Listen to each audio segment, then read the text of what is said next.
जय जय सिया राम। जेहि विधि नाथ होई हित मोरा, कीजिए सुबेरु दास मैं तोरा। जेहि विधि प्रभु प्रसन्न मन होई, करुणा सागर कीजिए सोई। आप सभी का हमारे चैनल स्पिरिचुअल सर्वर्स में हार्दिक स्वागत है। आपका दिन शुभ हो।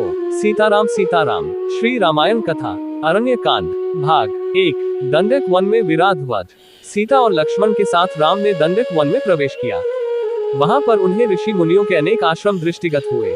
वह क्षेत्र अत्यंत मनोरम था। वहां पर बड़ी बड़ी यज्ञशालाएं थी तथा हवन सामग्री भी प्रचुर मात्रा में उपलब्ध था। उन आश्रमों में तेजस्वी ऋषि मुनि अपनी आध्यात्मिक साधना में लिप्त रहा करते थे। वीर तपस्वियों के वेश में राम लक्ष्मण को देखकर वे समस्त ऋषि मुनि अत्यंत प्रसन्न हुए।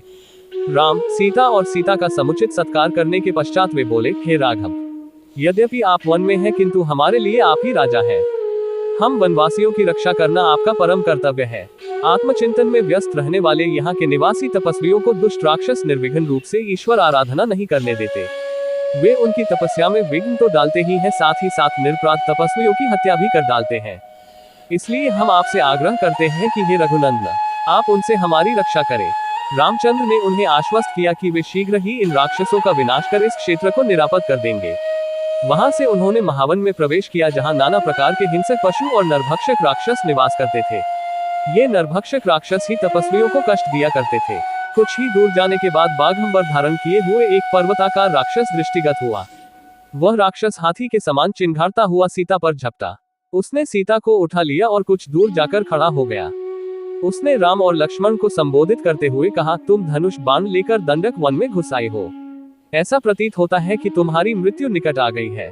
तुम दोनों कौन हो? क्या तुमने मेरा नाम नहीं सुना? मैं प्रतिदिन ऋषियों का मांस खाकर अपनी क्षुधा शांत करने वाला विराध हूँ। तुम्हारी मृत्यु ही तुम्हें यहाँ ले आई है।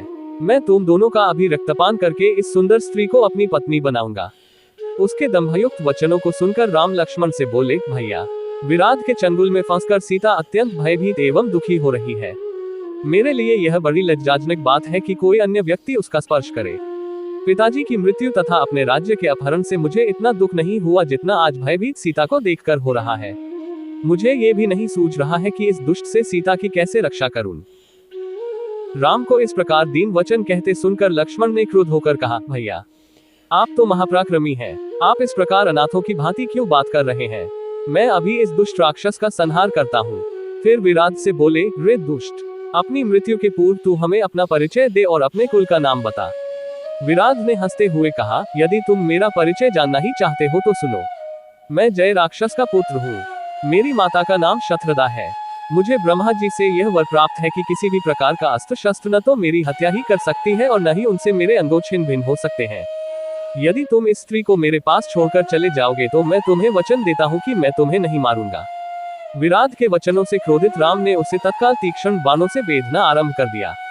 राम के बाण विराध के शरीर को छेद कर रक्त रंजित हो पृथ्वी पर गिरने लगे। इस प्रकार जब घायल होकर विराध त्रिशूल ले राम और लक्ष्मण पर झपटा तो दोनों भाइयों ने उस पर अग्निबाणों की वर्षा आरंभ कर दी, किंतु विराध पर उनका कुछ भी प्रभाव नहीं पड़ा। वे केवल उसके त्रिशूल को ही काट सके। फिर जब भयंकर तलवारों से दोनों भाइयों ने उस पर आक्रमण किया तो वह सीता को छोड़ राम और लक्ष्मण को दोनों भुजाओं में पकड़कर आकाशमार्ग से उड़ चला। राम ने लक्ष्मण से कहा, भाई, हमें जिस ओर यह राक्षस ले जा रहा है, बिना विरोध के हमें उधर ही चले जाना चाहिए। यही हमारे लिए उचित है। विराध द्वारा राम लक्ष्मण को ले जाते देख सीता विलाप करके कहने लगी, हे राक्षस राज, इन दोनों भाइयों को छोड़ दो। मैं तुमसे प्रार्थना करती हूँ। सीता के आर्तनाद करने पर क्रोधित होकर दोनों भाइयों ने विराध की एक एक बाह मरोड़कर तोड़ डाली। वह मूर्छित होकर पृथ्वी पर गिर पड़ा। लक्ष्मण उसे सचेत कर करके बार बार उठाकर पटकने लगे। वह घायल होकर चीत्कार करने लगा।